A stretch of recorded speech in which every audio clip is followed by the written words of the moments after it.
Hi friends, అందరికి నమస్తే. నమస్తే అన్నలు, తమ్ముళ్ళు, అక్కలు, చెల్లెలు, అందరికి నమస్తే. నమస్తే. ఇప్పుడు ఈ కుక్కలు విశ్వాసము మరవలేక ఎప్పుడు నాతోటి ఎదుడు యా అరే చూడు ఈ మేకల మెప్తున్నా వీడికి వచ్చినాయి. ఇక ఎడారిలో చూడు మేకలు మెత్తున్నాయి. ఇక మేకలు మెత్తున్నాయి. మేకలు మెప్పుకుంటూ కూర్చున్నా. చలి మనమడ చలి అంటే చలి పెడుతుంది. ఈ కుక్కలేమో నన్నిడై, నన్నేమో కుక్కలీడై, కుక్కల్ని నేనిడన్నట్టు. ప్రేమ అంటే గిట్లుంటది.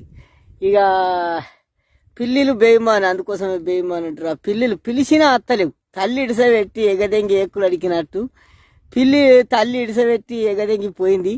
ఆ పిల్లలు మాత్రం ఉన్నాయి, కానీ పిల్లలు మాత్రం పిలిచిన అత్తలేవు. ఏమైందేమో, బూగులు పడుతున్నాయి ఏమో. కానీ వీటిని జర రాగు. ఇక రే ఇవాళ అప్పటికి వీడియో తీసి పెడతా. అవి ఎట్టెట్లా చేస్తున్నాయి, ఏం కాత. తల్లిని మరి ఇడిసబెట్టినాయి. చూడు రే మై ఫ్రెండ్స్, మొత్తం ఎడారి చలి బాగా పెడుతుంది. ఇక పెదలన్నీ ఇగో పలుగుతున్నాయి చలికి. ఇక అసిలేని రాసుకోవాలా, ఏం చేస్తావు కదా. కుటుంబ భార్య మీద పడ్డాకట ఎప్పుడు ఏం చేయాలా, ఎప్పుడు ఏం చేయాలి. ఇక నా చిన్న బిడ్డ పెళ్లి ఉన్నదని పెళ్లి చెయ్యాలి. ఎంతన్నా కష్టపడి ఇష్టంతో కష్టపడి ఇక ఇక్కడ